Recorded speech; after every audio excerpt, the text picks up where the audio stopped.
lovely Maple Grove, Minnesota, and 6footmama.com. This is Still Growing with Jennifer Ebling.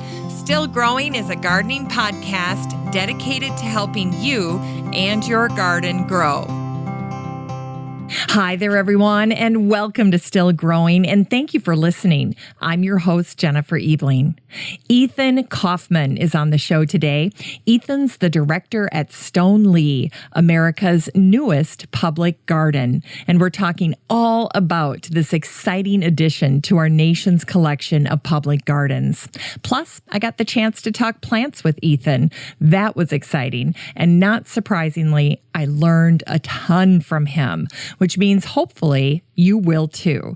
You're going to love hearing Ethan's thoughts on his favorite plants, how to use more natives in your landscape, and his choices for perennials that shine in different seasons. And it all can be found on the grounds of Stoneleigh. By way of background, for over 80 years, Stoneleigh was the home of the Haas family. But in 2016, they generously donated the property to Natural Lands for preservation and public enjoyment. Located next to Villanova University, Stoneleigh features some incredible and distinguished trees, gorgeous pathways, and verdant gardens. What's more, it's been developed in the shadows of some pretty esteemed landscape architects over the past century, including Charles H. Miller, who trained at Kew, George Pentecost Jr., he's the son of the missionary and evangelist Reverend George Frederick Pentecost, and was a founding member of the ASLA, the American Society of Landscape Architects. Ferruccio Vitali, who created the country estate landscape of Skylands and played an integral role for the magnificent Longwood Gardens in Pennsylvania. And according to author Terry Schnadelbach, who wrote Ferruccio Vitali, Landscape Architect of the Country Place Era, he is America's forgotten landscape architect. And finally, the Olmsted brothers, the sons of Frederick Law Olmsted, who is regarded as the father of American landscape architecture. Now, a main priority at Stoneleigh is to showcase the beauty of native plants in a garden setting, something entomologist Doug Tallamy is a huge advocate for. And as luck would have it, he's on the board of directors at Natural Lands, so his input is readily accessible. As a result, Stoneleigh is an impressive role model for home gardeners, showing how a native garden can be created to stunning effect. Stoneleigh's opening weekend is this weekend, Mother's Day weekend, May 12th and 13th. But if you can't make it, never fear. This garden will be free of charge and open to the public year-round. It's truly a special place. Stoneleigh, America's newest public garden, plus an in-depth chat with Ethan Kauffman about his vision and the plants he loves most in the garden. That's the topic of today's show, and it's coming up after an update on the listener community for the show and this week's Garden News Roundup. Well, welcome everyone to the Still Growing podcast. I'd like to thank you for listening if you're a first-time listener, and welcome you if you're a returning listener. And I always start the show out by saying that I hope that you're listening to many different gardening podcasts. This past month, Garden Media Group released their list for the best gardening podcasts of 2018. I thought I'd share their list with you and give you some ideas for additional gardening podcasts that you can be listening to. In addition to Still Growing, they listed A Way to Garden, hosted by Margaret Roach, one of my personal favorites. Plant Rama with C.L. Fornari and Ellen Zakos, excellent podcast. You Bet Your Garden with Mike McGrath, another one of my personal favorites. Slow Flowers with Deborah Prinzing. Deborah started the slow flower movement back in 2008, so she's a true subject matter expert on this topic. In Defense of Plants with Matt Candeas. I love his voice and his show. Jane Perrone's podcast is called On the Ledge, and it is excellent. And Jane talks all about houseplants. And I have to say, I've learned a ton about plants in general just from listening to Jane's show. Plus, you get the treat of listening to her wonderful accent. You get to feel like you've just spent a little bit of time in England. So that's also fantastic. Then finally on the list is a brand new podcast called Hot House, and it's by Leah Cherner. Hot House is a podcast about design, ecology, and the way we garden now. And Leah recently interviewed one of my favorite people, Jenny Peterson. So you have to check that out. And just a reminder that if you want to have a nice variety of gardening podcasts, then you need to support gardening podcasts by listening to them. So definitely check out Hot House. Let's send some love Leah's way. And I guarantee you that if you listen to gardening podcasts on a regular basis, you will become a better gardener. Also, just want to give a quick shout out to Garden Media Group, Katie Dubow, for putting this list together. Garden Media Group does great quality work in the gardening space, and putting together a list of gardening podcasts is such a great way to help gardeners grow and to support garden podcasts. So thank you for that, Garden Media Group. In any case, I'm truly, sincerely honored that you're spending some time here listening to the Still Growing podcast. I'd also like to invite you to join the listener community for the show. This is a free private Facebook group that I host for listeners of the show, and you can find it just by typing in the name of the group in the search bar. The next time you're in Facebook, just type in Still Growing Podcast Group in the search bar, and our group will pop right up. There are a number of benefits to joining. First, you'll have access to all of the garden articles that I share with the group. They're really designed to help you become a better gardener, a more informed gardener. Second, the group is the only place I go to pick lucky listeners for my show giveaways. The last episode of Still Growing, episode 606, featured Mark Hyland and his brand new book, Practical Organic Gardening. It's fantastic. It's comprehensive. And the winner of that giveaway is Sonia Chaco Jaslow.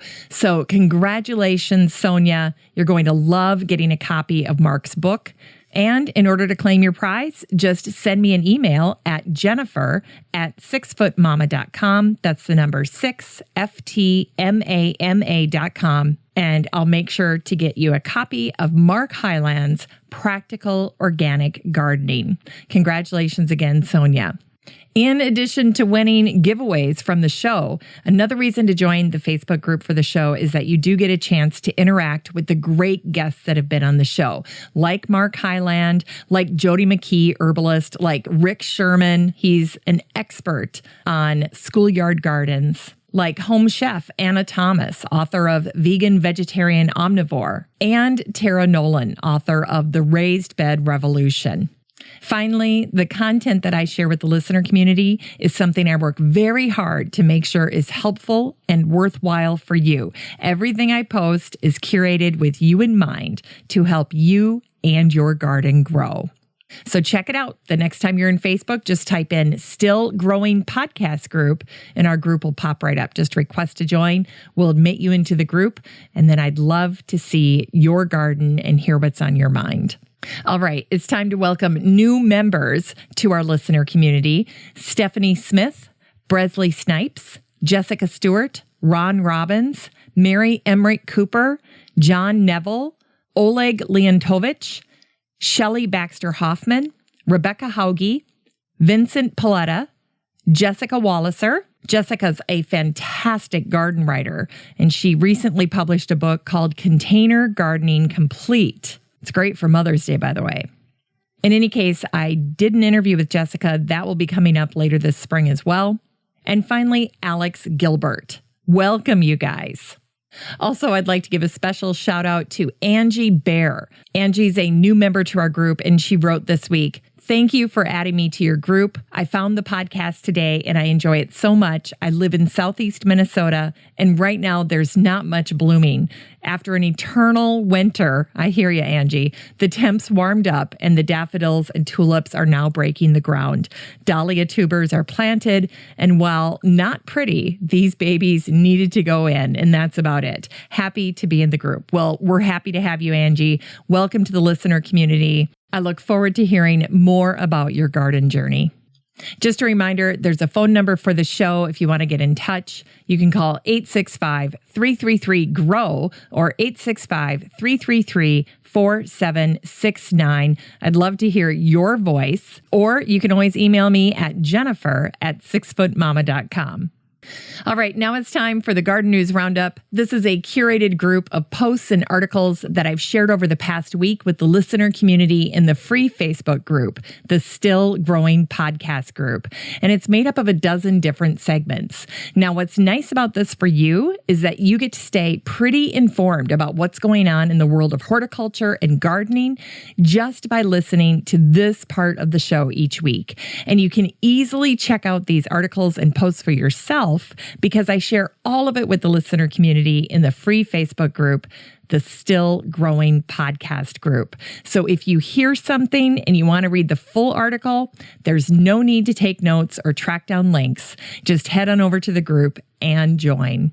All right, I wanted to kick things off here with a guest update and let you know about a new thing I created in Twitter for listeners of the show. If you go over and follow my profile over at the 6 Foot Mama, so I think it's the_6 Foot Mama over at Twitter, you'll see that there is a list that I've created that has most of the guests that have been on Still Growing. Now, if a guest of the show is a heavy duty Twitter poster, so they're really sending out a large number of posts in a single day, those folks I have not included in this list because their posts will just flood the feed and you won't get to see enough variety from the different guests that are on Twitter. So if they're just a normal, moderate amount of posting going on, they're included in the list. And what's nice about this for you is, let's say that you're kind of overwhelmed when you go over to Twitter. There's just too much information. Well, this way you can just check this list of guests that have been on the show. And if you enjoy the guests that have been on the show, you should enjoy this Twitter feed because it's all gardening related. And these folks do such a wonderful job of sharing what they're discovering and what they're up to on Twitter. And it's really interesting. So it's one of the ways that I curate information for you guys for the guest update segment of the show especially. But it's also fun just to kind of check back in with folks and see what's going on, see what they're finding and discovering and learning about. And it's one of the ways that I like to continue to grow and learn as a gardener as well. So I wanted to share that with you. Just head on over to Twitter and search for my profile, 6 Foot Mama. You'll find me and you'll find the show information, things that I'm posting about the show, but also check for this list, and it's called Guests.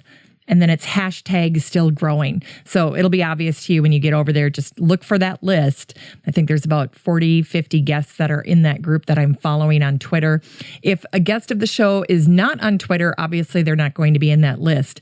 But if they've been on the show and they post solid content, you'll find the guests of the show in that group. And I think it'll be really helpful for you. So there you go. Check that out.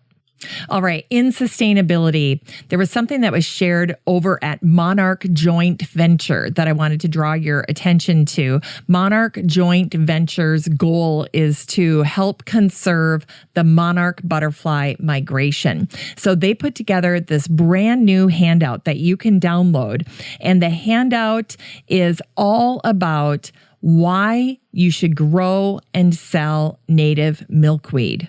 So the handout provides the public, gardeners, and plant growers and nurseries with a concise description of the importance of native milkweeds and their value to monarchs and the plant industry. And then there's tips in there about how to overcome barriers to growing milkweed, resources that you could look at for if you want to do more reading about it, examples of native milkweeds, because of course there's more than just one variety. So check that out. It's a fantastic fantastic resource, and you can download it for, free. It's completely free, and it's very, very good. Another suggestion that I'd have for you is if you have a nursery that's very active and dedicated to helping conserve monarchs, print this out and bring it to them. I'm sure they'd appreciate getting the information from you. All right. Over in Continuing Ed, gardendesign.com shared a great post, and this was called The 9 Spring Wildflowers for Planting in Your Garden. And it caught my attention because there were 2 that are on my personal list this year. One of them is bloodroot, and the other is trout lily. Those are 2 specimens that I'd love to include in my own garden. In addition to trillium, beautiful trillium, shooting star, another one of my favorites, Dutchman's breeches, wild columbine. I've got that all over the garden, whether I want it or not, but it is pretty this time of year, I have to say. Let's see here. Also on the list, Virginia bluebells, gorgeous, and dwarf crested iris, love iris, and love these pale purple and blue irises. Oh my gosh, they're my favorite. Okay, also in Continuing Ed is this great post from our friends over at Story Publishing, and it was written by one of my favorite guests of the show, Barbara Pleasant. Always love chatting with Barbara. She's so knowledgeable. Anyway, she wrote a post for them, and it's called Top Crops to Grow for Fermentation. Fermentation is so hot right now. Very, very, very in vogue to be looking into that. And Barbara experiments, so I love that. So she speaks from experience. She knows what she's doing. And this is an excellent post on fermentation. So this is the post that was by Story Publishing. Again, it's called Top Crops to Grow for Fermentation. And she goes through a number of things that you may not even think about. Snap peas, shell peas, crunchy kohlrabi, all the carrots, spicy radishes. A great, great post on fermentation. A great way to kind of dip your toe into the water if you're thinking about it, or dip your toe into the vinegar, depending on how you want to look at it. All right. Finally, in Mother Earth News, they shared a great post that was called How to Add Fragrance to Your Garden or Balcony with Herbs. Herbs are such a great way to get started as a gardener. If you have not grown herbs, let me just tell you that you can start your garden by growing an herb garden, and you will feel so successful because they're tough and easy to grow. And as this article points out, so much fragrance, so gorgeously fragrant. It's wonderful. I was just in a nursery yesterday over at Heidi's Grow House, Heidi Highland's nursery in Corcoran, Minnesota, one of my personal favorites. And I love seeing the transformation that Heidi is doing over there because she bought this nursery. It used to be the old Lawn King in Corcoran, and Heidi bought it, and now it's called Grow House, the German spelling, G-R-O-W, and then H-A-U-S, so the German spelling for house. Anyway, I love what she's doing. She's making a complete transformation over there, and one of the cool things that she had this year that I noticed yesterday is a basil tree. It's a tree that's growing sweet basil. Oh my gosh, you guys, it was so fragrant. It was wonderful. And I'm going to buy it. I'm going to buy actually a couple of them, but I'm waiting for it to warm up. I have a hard and fast rule for myself. I do not buy plants for my garden until May 10th. Forget it. Not going to happen. So I'm staying strong this year, and I'm pretty proud of myself for not succumbing. So I got to wait a couple of days, and then I'll be back over at Heidi's, and I'm going to get myself a couple of those trees. They're just so cool. They look like a little topiary, and then they've got sweet basil all over them, and you just want to pass out. I shared it over on my Instagram if you want to check that out. I think it's also on Twitter. So while you're checking out that group of past guests of the show, just check out my Twitter feed. I think you can see that post that I shared on Instagram. I'm a complete Instagram newbie. I don't do a great job of posting over there. It's one of my goals for 2018 to get better at Instagram. And one of the ways I'm going to do that is just by taking pictures of flowers. That's all I'm going to do. Take pictures of flowers, share them on Instagram. And then as I get my Instagram mojo going, hopefully I'll get better at it and I can start sharing more in-depth content over there as well. All right. I wanted to share with you for the How to DIY segment This is a post I saw just this morning, and it was from someone who was over at the Garden Bloggers Fling down in Austin, Texas. I had to miss it this year. I had too much going on with the kids. I've got a senior graduating. I know I've mentioned it before, but oh man, you guys, it is so top of mind for me. Okay, anyway, let me get back to this. Jim Charlier shared a post this morning that caught my attention. I was just staring at this picture. I'm like, are you kidding me? It is gorgeous. What really makes this picture special is that it is a reflection shot. This is a photo of a serene pond or water feature, just completely still water. And across the way, on the other side, is this beautiful orange urn. Must be some type of water feature. And there's all kinds of gorgeous plant specimens and water plants and things like that all around it.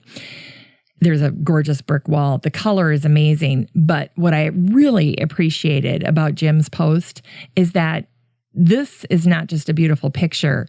Jim is sharing how he took the picture, and you'll be blown away when you see it because he took this picture with his iPhone. I tell you what, these iPhones can capture just some amazing images. Sometimes my iPhone does a better job than my actual camera. That always frustrates me. But I tell you what, you just can't fight it. They just do such a nice job. Here's what Jim said, though, about taking reflection shots in the garden, especially if you're working in an area with water. Here's what he wrote. He said, with the camera so very near the edge on an iPhone, meaning it's up in the corner. If you just look at your phone, you'll see that the camera is right in that corner. He says, getting the lens as close to the water as you can without getting it wet or dropping it. So hold on tight. You can get great reflection shots. And you can totally see that in this image. The image is fantastic. I give it a 10. Scratch that. I give it a 12. It's amazing.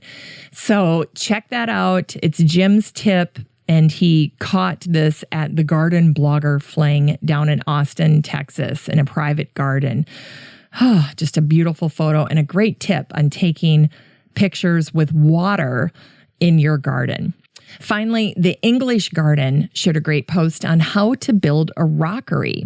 So imagine you're on a property and you've got unwanted bricks, tiles, paving slabs, things like that. And you're wondering, what am I going to do with all this? Or maybe you've just been collecting this stuff over the years and you're not sure what you're ever going to do with it. You maybe had plans and then you scratched them. You just don't know. Well, you can build a rockery. I tell you what, Jan Johnson, my guest who wrote The Spirit of Stone, a fantastic book, would approve of this project. And this was a great article with great images to inspire you. And I think rockeries are awesome because what they do when you're creating a garden with so much stone material, you're in essence creating a microclimate because those rocks are going to hold and trap that heat near the ground, and plants love growing next to rocks, just love it.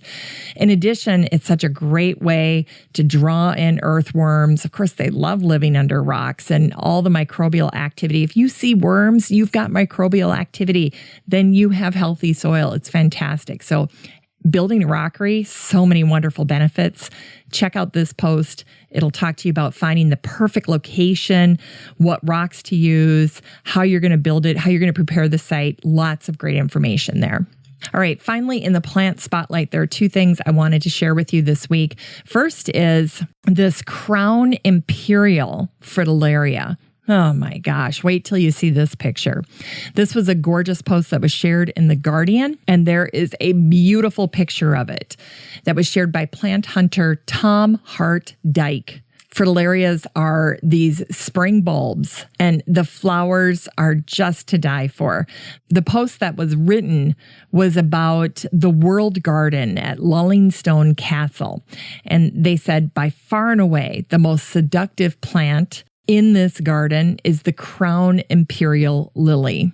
And it's also known as the Tears of Mary, which just really grabbed my heart. I thought, oh my goodness, when you see it, you'll get it because it's red. And then the center has this beautiful white stamen. Oh my goodness, it's just so striking. So you can see why it's called the Crown Imperial or the Tears of Mary. Perfect. All right. And then also, Mandy, Can You Dig It? Shared about a new dwarf walnut that you can actually grow in containers, which yay, because of course, walnuts are difficult or are a challenge in the garden, as my friend Frau Zinni, Jen McGinnis, can attest to. She's a black walnut growing in her backyard, and the chemicals that they release make the soil unsuitable for so many garden plants. But if you can grow a dwarf walnut in a container, well, there you go. You got it.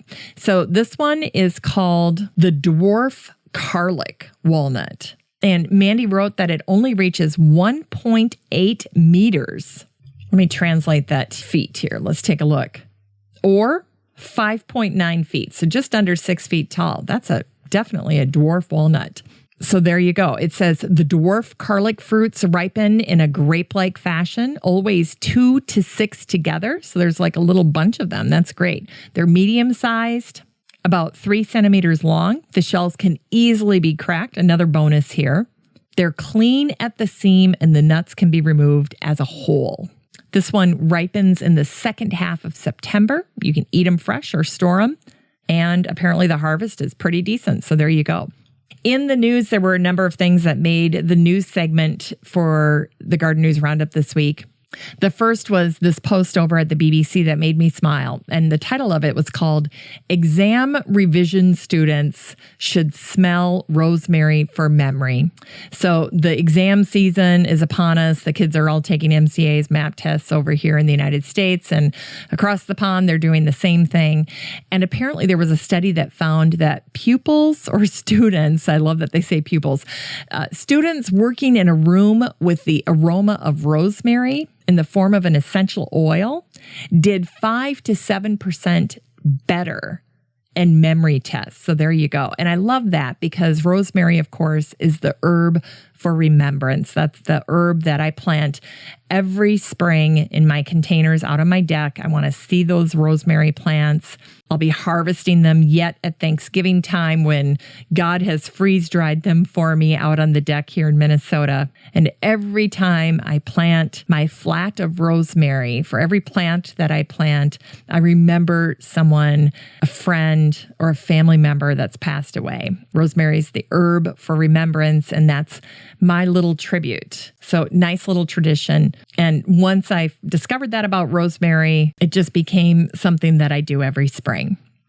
All right. Also in the news, Combermere Abbey has this amazing bluebell walk that they offer in the spring. This past year, it was on the 29th of April, and you just would not believe the pictures from this 1,000-acre country estate in Cheshire. It's amazing. People have said it's an ethereal experience walking through the carpets of bluebells. So that's on my bucket list. Some spring I'm going to get there and take this bluebell walk. All right. Finally, in the news, Kew Gardens Temperate House has reopened, complete with 15,000 panes of glass that have been replaced in this amazing greenhouse, along with intricate ironwork and paved flooring. One of the things I appreciated most about this article, and again, this was over at Mandy Can You Dig It, was all the pictures. Just so incredible to see all of this work here that's been done. It's also the home for some of the world's rarest plants. It gave a quote from the Kew Gardens Director of Horticulture, Richard Barley, and he said, "This is world-class horticulture here over at Temperate House. People come from all over to visit Temperate House every year. So if you get a chance to check that out, you really should. I'm sure it's absolutely amazing to see. And again, that one's on my bucket list as well. All right. Finally, in the news, global artichoke consumption is on the rise. Now, why would that be? Well, here's what they say. Think about this. The frozen vegetable market has a current value of over $25 million as of 2016. By 2023, that value is expected to rise to $35 million. The fastest growing segment of the frozen food industry are the ready-made meals and the frozen vegetables. And people are looking for healthy, minimally processed, and natural food. And artichokes, beautiful artichokes with their natural appearance and no preservatives added, are an appealing end product for people to buy. So there you go. Global artichoke consumption on the rise. Try growing some in your own garden. If not to eat, then for sure for their ornamental value, because they're beautiful in the garden. In the Dream guest segment this week is Brent Preston. Foodandwine.com featured him in an article called 7 Tips for Growing Vegetables in the City. So, of course, I had to sit down and read this. And then I realized that Brent has written a new book called The New Farm. And I love what it says about his backstory here. It said this: when Brent Preston and his wife Jillian decided to ditch Toronto and move to a farm in 2003, they had no experience as farmers. They felt disillusioned at work for a while, questioning the idea that the ideal modern progressive career involves sitting at a desk for 8 hours every day. So with their 2 young children in tow, they found a farmhouse and 100 acres of land in the town of Creemore. Cut to 10 years later, and that farm, called The New Farm, is thriving. Brent and his family don't just live a peaceful, contented life on their land. They're making a living doing it too, selling heirloom potatoes, beets, and salad greens. So his new book, The New Farm, by the same name as his farm, came out here on March 27th. So I'm going to get it and read it. I think it sounds fascinating. I would love to hear about this transition that his family made to farming. Plus, I love reading the thoughts of folks who are hyper aware of the growth that they're going through. And nobody appreciates more the wonder of growing than a new gardener. So I'm looking forward to checking that out. All right. In Science this week was a great article that was featured in 2newthings.com. What I liked about it is that when we talk about pollination, we often think about bees. But beyond insects, mammals, birds, and reptiles play big roles in the pollination of flowering plants. And that's what this article is talking about. They talked about nectar-eating bats and birds. In fact, they point out that in isolated environments like islands, birds can be responsible for at least 10% of flower pollination. And I love what it says here at the very end. It says, as humans become more appreciative of how insect pollinators help keep ecosystems alive, this research shows that we need to also consider the bigger-bodied pollinators as well. So keep that in mind. Finally, in Science, this was a post that I had shared a while ago, but I love this post.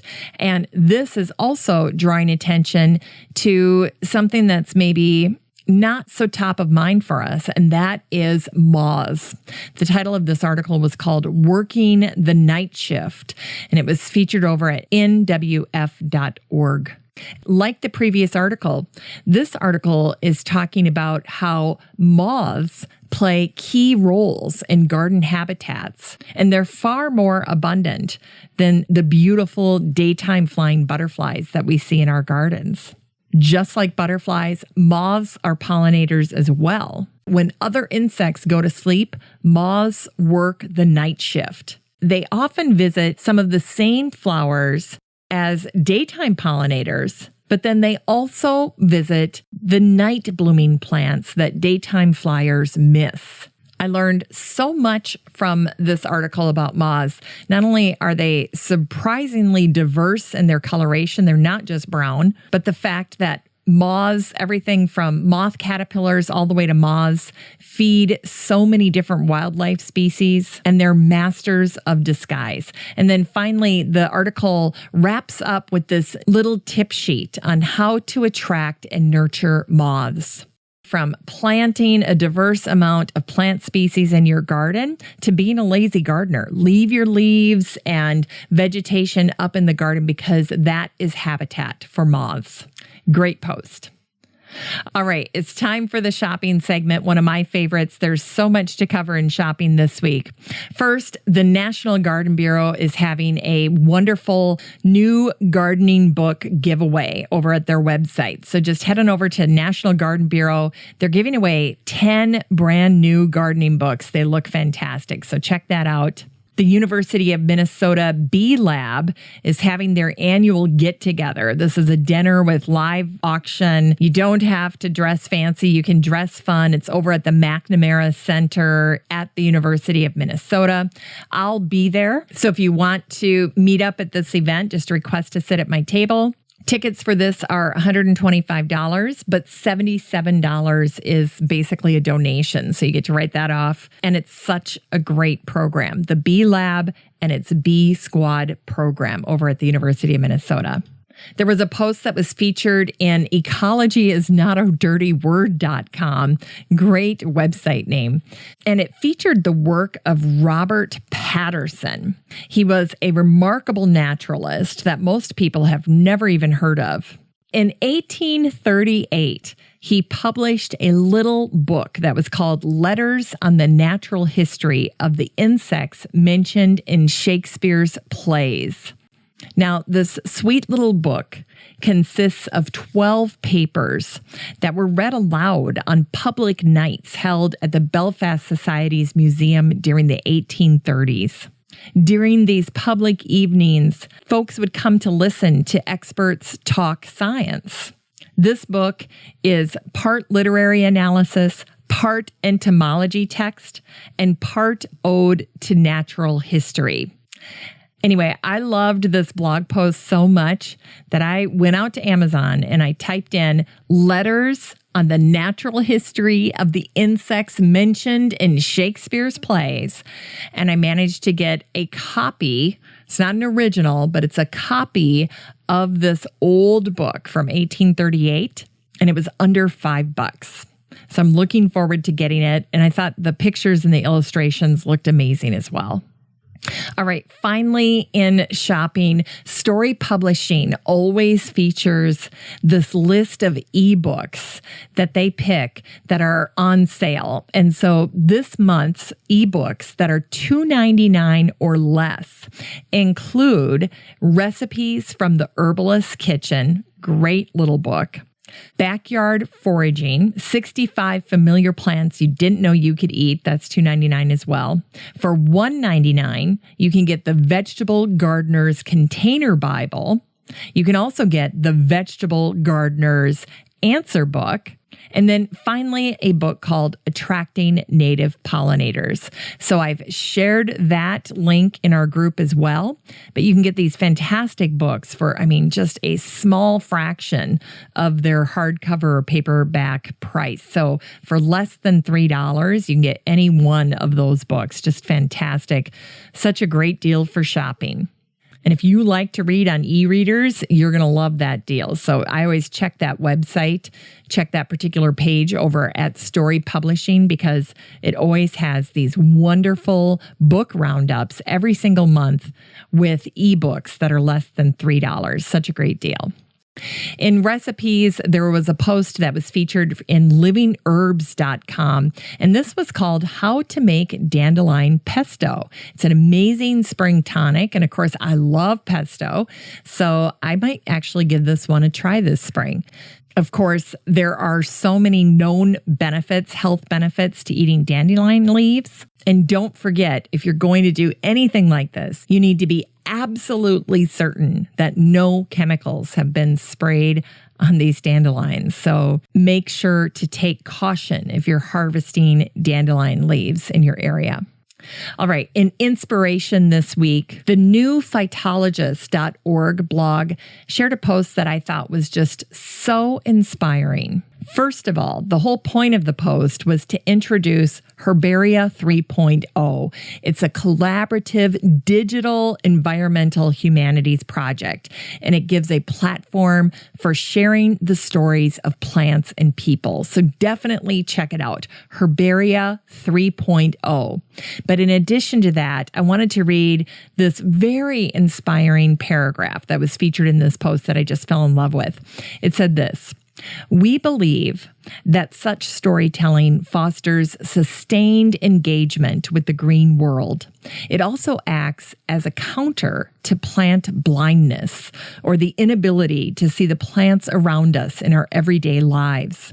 Over time, this condition renders us insensitive to both the autonomous lives of plants and to the deeply textured sociocultural history of plant-human interactions.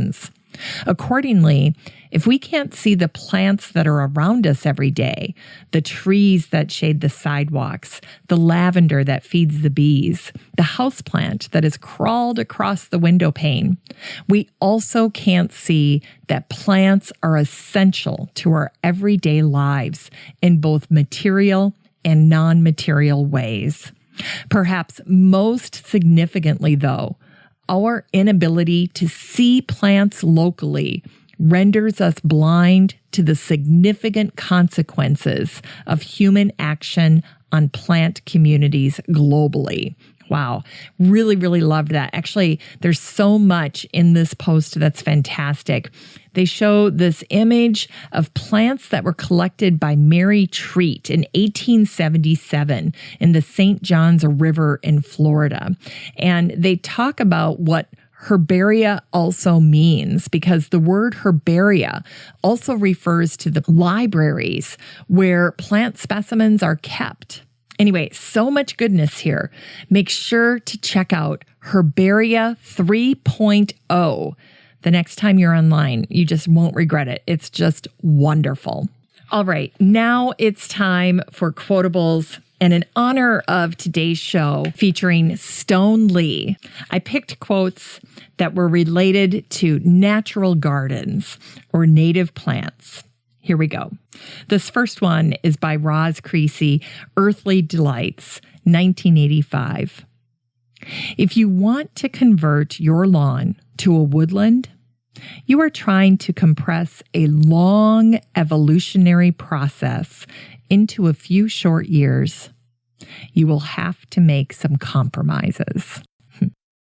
Here's a fun one from Joy Busloff, Wisconsin gardener, quoted in Homefront, Where the Wild Things Are by Rebecca Lowell, The Wall Street Journal, August 21st, 1998.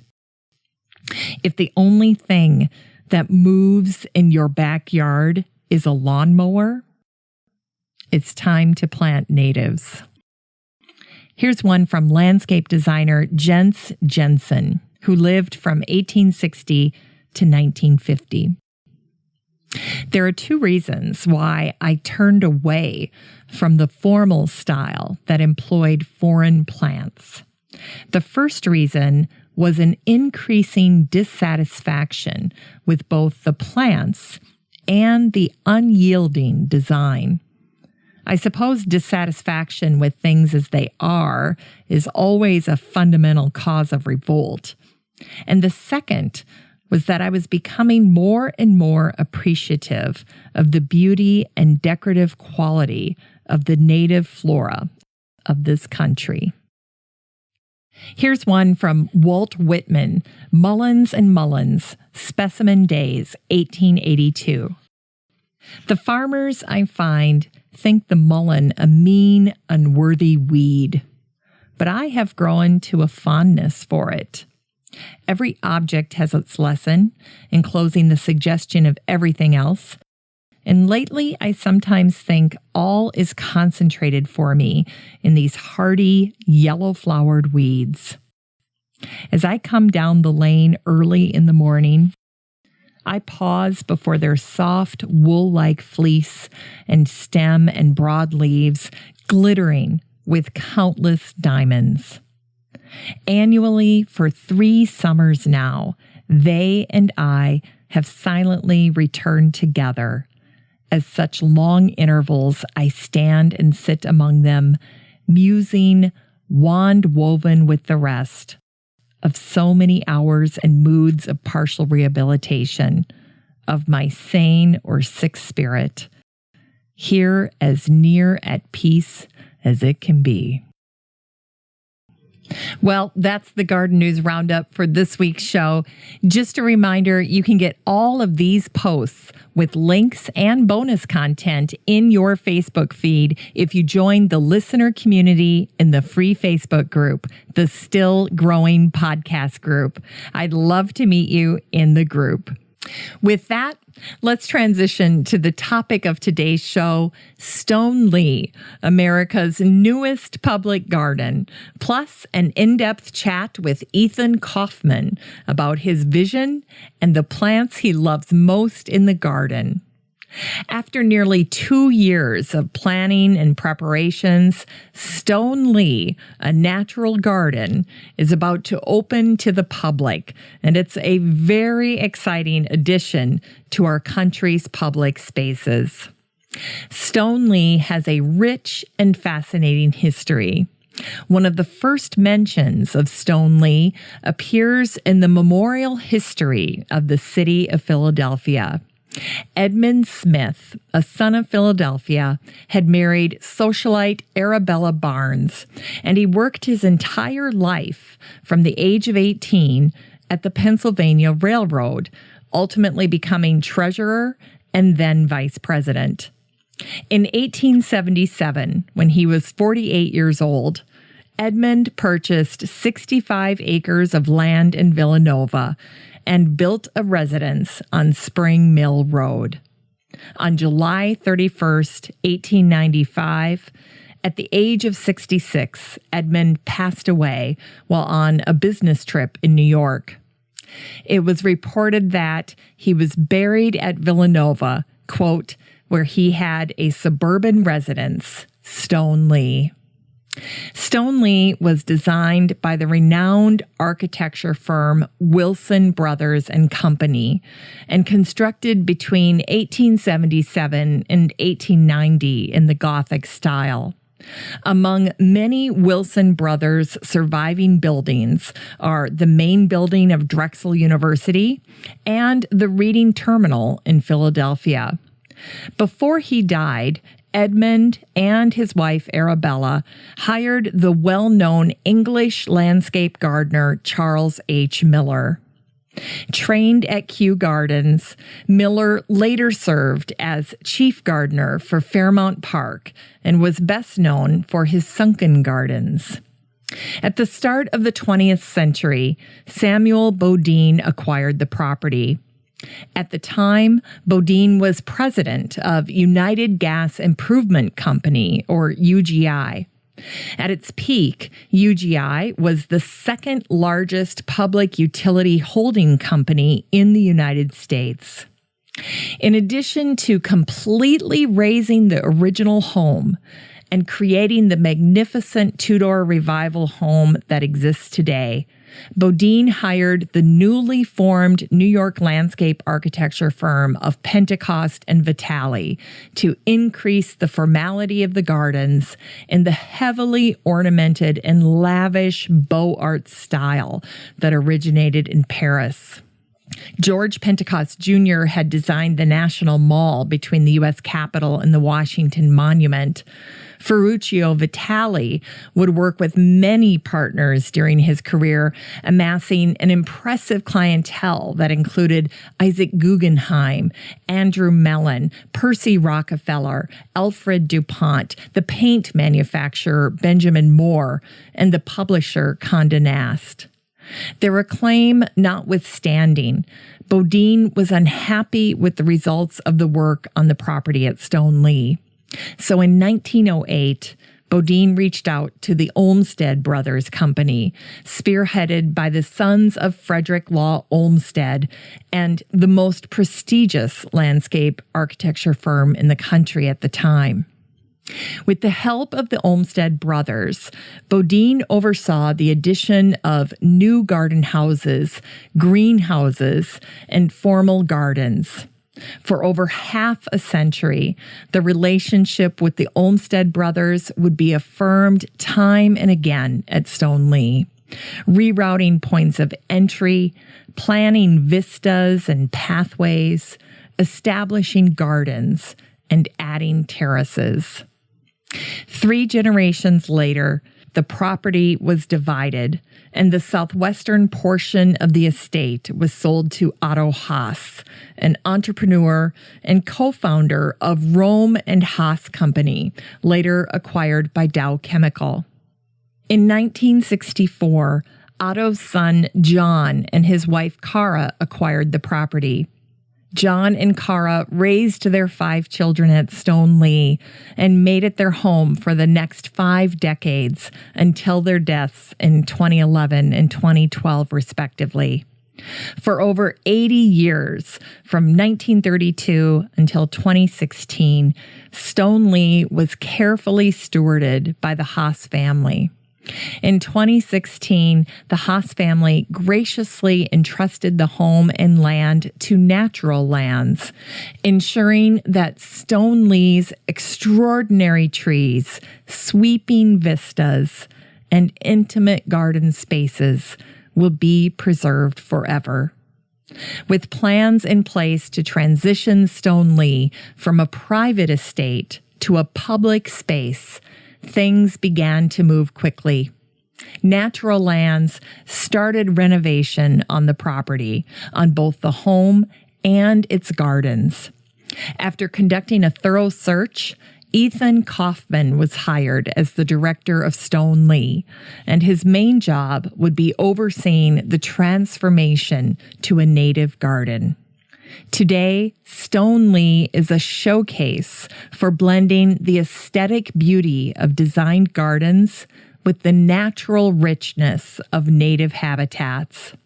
In addition, the Tudor Revival Home at Stoneleigh serves as home to the Oregon Historical Society, an organization that celebrates, preserves, and studies the pipe organ in America.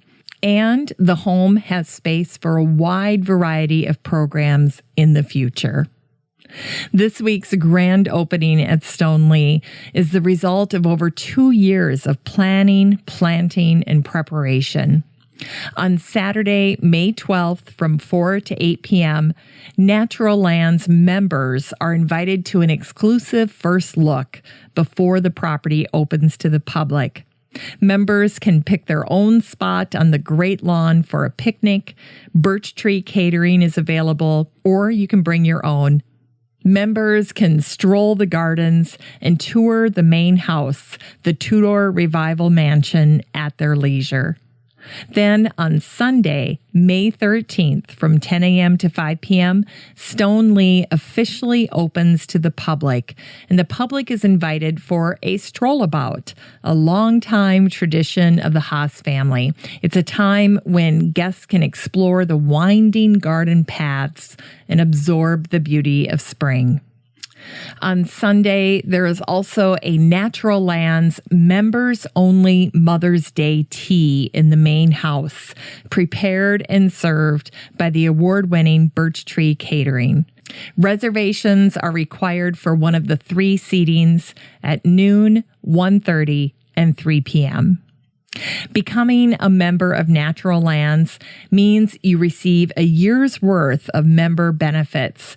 Plus, your support will help further Natural Lands' mission to save open space, care for nature, and connect people to the outdoors. So please consider joining this worthwhile organization. Today's show is a wonderful introduction to our newest public garden, Stoneleigh, and a fantastic behind-the-scenes look at the transformation. I want to make sure to specifically recognize the great work of the dedicated team of people who worked countless hours to get this amazing historic property ready for its debut. Dennis Kanakis, Laura Cruz, Cody Hudgens, Summer Sugg, Jason Wirtz, and of course, Ethan Kauffman. Here's Stoneleigh, America's newest public garden, plus an in-depth chat with Ethan Kauffman about his vision and the plants he loves most in the garden. Well, Ethan, welcome to the Still Growing podcast. Thank you. It's a great pleasure to be here today. Well, I have to ask, you were picked as the designer for this Stoneleigh project. What's your background? Tell us everything. Well, first of all, I am extremely passionate about horticulture and public gardens. I've been in the field for 20 years, and I've had some interesting stops along the way. I worked in zoo horticulture at Riverbank Zoo in Columbia for about 8 years. And previous to this position, I was director of Moore Farms Botanical Garden in South Carolina, which is a really unique garden in rural South Carolina. I came back to this area because I actually grew up in nearby Lancaster County, Pennsylvania, which is about an hour and a half from Villanova, where Stoneleigh is located. And it was there that I really developed my love for the natural world. As a child, my father took us out in the woods all the time, and we grew up with 10 acres around us, and it's in my DNA. And so this was an amazing opportunity to come back to my roots, to come back to a place that was near and dear to my heart, where my family still lives, and be able to take on a project as amazing as Stoneleigh and help guide this transition process from a former private estate to a public garden. Yeah, it's not every day this kind of opportunity presents itself. How did you hear about it? You're exactly right. It's not every day. I first heard about it through a colleague who had been part of the Longwood Garden graduate program, and there's a list that's sent out to that group. And she emailed me and said, hey, there's this garden in Pennsylvania, the emphasis on native plants. It's an amazing opportunity, and, maybe you should check this out. And so thankfully I did. Thankfully you did indeed. Now, let me ask you this. What are you good at when it comes to the garden? What's your specialty? Well, I think one of the things that I'm good at is probably identifying other really talented people to work with.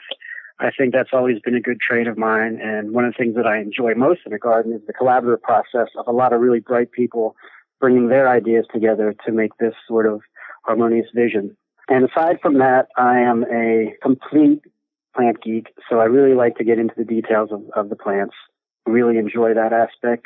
But also, I think just a broad range of skills that are helpful in a public garden. Now, is there a signature look or a signature plant or something that you do that really reflects your design? I tend to favor unconventional practices and little used species. I value traditional gardening methods and certainly employ them, but I really like to try things that are different and experiment. And I think that's one of the things that's so attractive about Stoneleigh is it's the blank canvas for us to really try to be unique in some ways and use native plants that maybe people aren't thinking of just yet. You're right. It was a blank canvas, but it had this amazingly long history. Did you spend much time studying that and trying to maybe give a nod to some of the things that happened over time at Stoneleigh? That's a great question.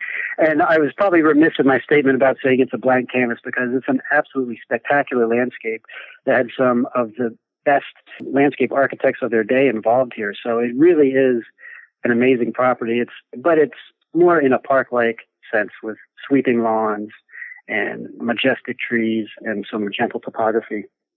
And in looking back in the history of the property, the Olmsted brothers were involved for a period of 50 years, and they were actually Stoneleigh is the longest documented property in their firm's history. Oh, and we're fortunate enough to have a lot of their old plans, and so it's been great fun to sort of pour over these documents and see just what they were installing 100 years ago. We, of course, want to be informed by some of these decisions, but really this is a garden, and gardens are dynamic. They change over time. We have images from 1913 that it shows just how much they change. And so we'll be informed by what they've done, but we're not looking to place it all together like you would a model airplane. We're looking to create our own vision by using all of their hardscapes and really all of their major designs, but the plants will come in with a more modern take. Well, let's do a little bit of a deep dive here on the history of Stoneleigh. You mentioned the Olmsted brothers. Tell us who they were and how they designed this landscape of Stoneleigh. Great question. I would also like to mention that previous to the Olmsted brothers, there were two other landscape architects that were involved with the property. George Pentecost and Fruggio Vitali were also very well known. And so they worked on the property from about 1900 to 1906. And they were much more formal in Beaux-Arts style. So there was symmetry, clipped hedges, clean lines, geometric axes, and all those things that we associate with that style of the period, which was very popular then. But the present owner at the time just didn't feel like that fit him personally. And so he did hire the Olmsted brothers, who were sons of Frederick Law Olmsted, who we all know is the father of American landscape architecture. And so they came on site, and they really had some radical changes where they took away a lot of the formality and introduced a more naturalistic expression. And they did this by softening a lot of the edges, creating open vistas that one can see from the main house down, sweeping across the lawn, and some really beautiful tree plantings as well. Let's give listeners an idea of this property. So when you walk up, what does it look like? Is it enormous feeling? Is it intimate? What does it feel like? All right. So one of my favorite aspects of Stoneleigh is that for so many years in this community, people would drive by it and they knew about it, but they couldn't really see much behind this very towering curtain of trees. And so the first thing it does is exudes a sense of mystery. You just want to know what's behind the curtain. For me personally, when I first drove onto the property, I came through the gate and immediately I was greeted by these majestic towering trees, open expanses of gently rolling lawns. And then you come around the bend and you see this glorious house, a Tudor revival style house, heavy stone, but beautiful, not too austere and not masculine, but a beautiful house that really fits the site. And I think, on top of this small hill, and again, my first visit was a beautiful day. The sun was shining. And I thought, wow, this is an amazing place. And you can really feel, I think, a lot of the history on the site through the beautiful stonework. We have some really nice, amazing pergola that was done around the turn of last century. That's all stone, this Wissahickon shift that's prevalent in the Philadelphia area. It's very characteristic and one would say iconic as well. Well, first of all, I just want to say that you must have taken it as a sign driving up to the property on such a beautiful day and having the property kind of greet you in that very lovely fashion. Oh, yeah, absolutely. As soon as I was on site, I thought, this is a special place. And I think just seeing the care that had been put into the property for generations, really, the level of stewardship, it was really gratifying to see. And then it was this mainline country estate that really is intact and has not changed like so many other examples have over the years, have been turned into schools or, in some cases completely razed. And so Stoneleigh is very well of the place, of the main line, of its era. I think that's a really special attribute. Yeah. Now, why is it called Stoneleigh? Do you know? That's a really good question, and a lot of people ask. And of course, I'd like to know too. And so I've asked the family, the Hoff family, who lived on the property for 80 years. And they think that Stoneleigh was borrowed from an English manor house. And like so many other estates of the time in this area, it was sort of a way to take this aristocratic legacy of England and imprint it on some of the newer money here in the United States. And so there really isn't a definite answer on where that came from, other than it sounded grand. It does sound grand. And I have to say that in addition to saying Stoneleigh, you've mentioned stone quite a bit as you're talking about the hardscapes. Tell us about some of the hardscapes and maybe the use of stone in and around this property. So for me, it's particularly striking. I spent the last 20 years in South Carolina, and this region, in the South, the coastal plain, there's no stone. And so this is a very characteristic, I think, of the Northeast and especially southeastern Pennsylvania, where stone is such a prevalent factor, not only because it's there, but because it holds up in the weather and it's again such a perfect material for building.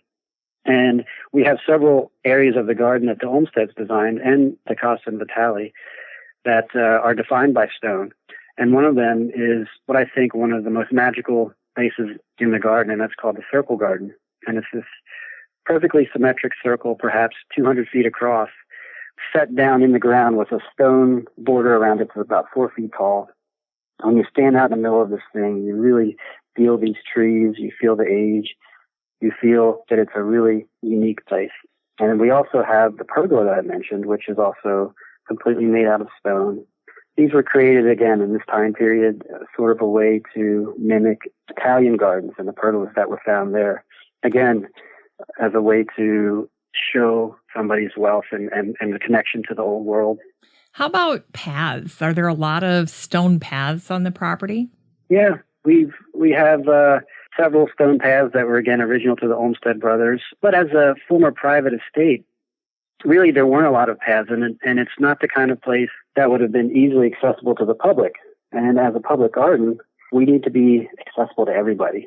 And so one of the great features that occurred during the renovation was to build all these accessible pathways. We have over a mile that are accessible to people with mobility issues, people with strollers, and other things. And so it's really a great way to see the garden now, whereas before it would have been difficult for people to navigate some of these hilly lawn areas.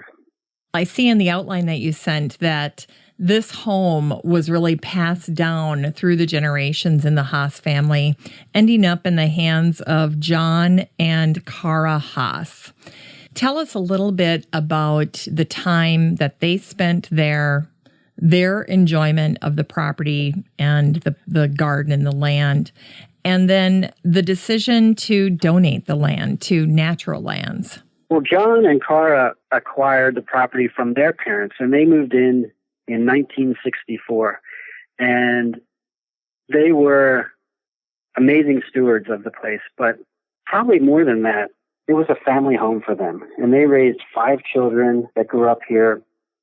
And I think that really creates these memories and really kind of give us some guidance on how the property should feel, because it was a family home. And in talking with some of them, we just hear these stories about playing hide and seek and where they had dinners. And it really helps us understand the essence of the place.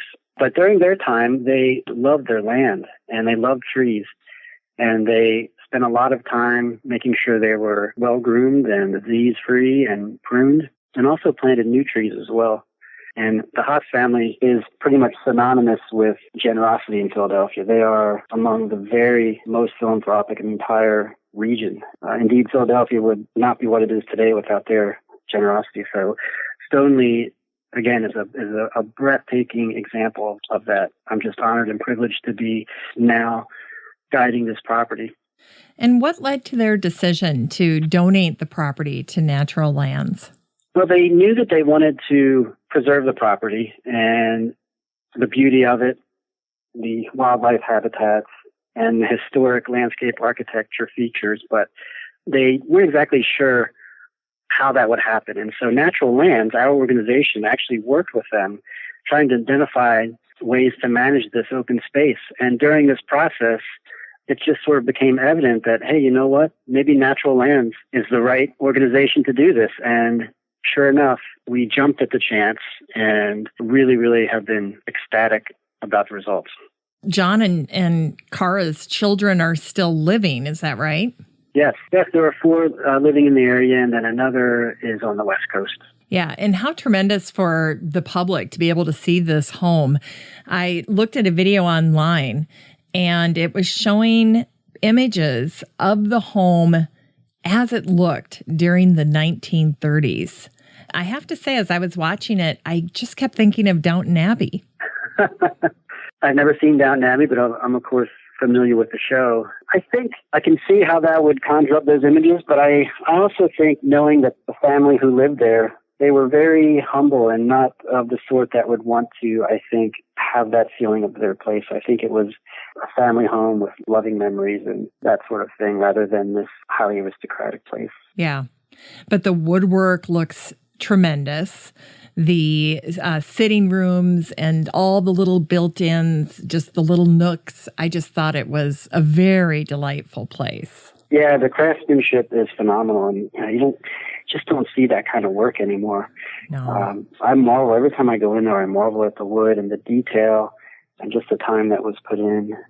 Even as you walk in the front door, it's this sort of austere sandstone entrance. It sort of conveys some authority, some masculinity, but then when you walk out, immediately you see again this nice warm oak paneled walls and ceilings with ornate designs in them, and it's a really special place. Yeah. Now, will the home be open to the public as well? Yes, the home will be open by appointment, primarily for tours. We'll conduct some workshops in there, and especially we'll have some events where people can enjoy the house. But during the day-to-day operations, the garden will be the primary place for our guests to enjoy. I'd love to have you share maybe some of the unique or special features of the home. Well, one of the most exciting features that wasn't always present there, but is being installed right now, is a residence organ. And a residence organ, of course, is an instrument. We all know what organs are. And most houses of Stoneleigh stature had an organ in this area at that time. So it's kind of neat that Stoneleigh is finally getting its own organ. And part of that is because of the relationship that we have with another nonprofit, which is the Oregon Historical Society. And the Oregon Historical Society is the world's largest archive and collection of organ documents, kind of like the Library of Congress of Organs. And so they occupy the second and third floors of the main house. And so it's a really exciting connection for us, and we see a lot of collaborative opportunities in programming and enhancing the guest experience. Oh, wow. Very much so. Now that you're mentioning it, that's where I saw this video of the home as it was in the 1930s. And I thought, I wonder what the connection is with this organ group, but I didn't know what it was. So that explains it. Yeah. Some of the other neat features, I think, of the house, again, this beautiful woodwork. One of my favorite rooms is this stair hall where there's a beautiful staircase. It's a low slung banister. It's wide, and you get to the second sort of landing, and there's this nice padded seat in front of a large window, and the sunlight comes in, and every time I walk past, I think, oh my gosh, I would love to sit there, read a book, and have a hot chocolate. There's also a really neat old elevator that I think people tend to refer to it as a birdcage elevator. It's one of those that you slide the door across, and it just has this really neat feel to it.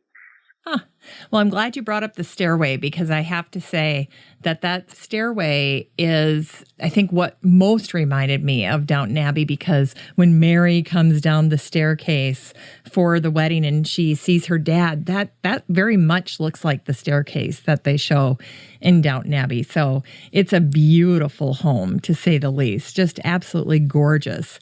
I just think people will be very excited if they get a chance to peek inside. I agree 100%. And some of the very limited tours that we've done just for some of our partners and friends, people have been really blown away, because it was a beautiful home to begin with. And we did so much renovation work, and the skill with which it was done, and the engineers and architects, contractors, it's really spectacular what's been done to the place. I think all our guests have echoed that sentiment. So was the home renovated as well then? Yes, it was not a complete renovation, but in terms of the systems, all the electrical, we had floors out and walls out, and a new elevator was put in. It was pretty comprehensive, actually. Wow, a huge project. Yeah, it sounds like a very big undertaking, inside and out, which is great though for the future, because the future sounds very bright. I have to say, you're going to be looking for an organist now if you've got a new organ going in. That's something that OHS, the Oregon Historical Society, I think will think about, and I think there'll be guest organists that come in and play. But the staff, whom we really developed a wonderful relationship with, they all play the organ as well. So it's really neat. No pressure, right? No pressure. No, I'm not an organist myself, but I can enjoy it. There you go. You'll have to see if they'll take requests. Yeah. Well, let's talk about the Haas family donation. There apparently is this conservation easement that happened with natural lands. You touched on that earlier, but let's talk a little bit more about it. The conservation easement was put in place, I believe, in the 90s. and was really a way to sort of, again, develop a relationship with natural lands and the Haas family, which obviously has led to fruitful relationship culminating and hopefully beyond Stoneleigh. Well, and the actual transfer of ownership took place in April of 2016. Is that when things really got underway at Stoneleigh? Actually, there was planning for several years, even before that, pretty intense planning. But then, yes, 2016 is when shortly, maybe 4 months, 5 months after that, we broke ground on construction and things really went full speed on site. It's entirely possible that there's someone listening, another family in this situation where they have somewhat of a historic or special property and they'd like to preserve it. This is an option that they could pursue. So let's talk about turning a family home and estate into a public garden, that whole process. You're exactly right. One of the first things that happened on site physically, we addressed the facilities and infrastructure, making the buildings that existed on site suitable for public use and suitable for staff use. So that took a lot of planning and execution. And then we thought about, of course, the public and when they visit and how can they visit. So we need a parking lot.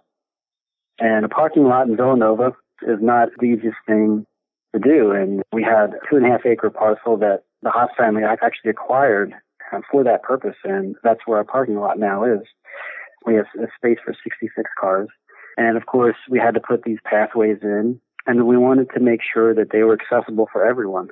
Again, that's really important for us as an organization. Natural Lands, our mission is saving land, caring for that land, and bringing people to nature and having people give access to nature. And Stoneleigh is a really prime example of that because the admission is free.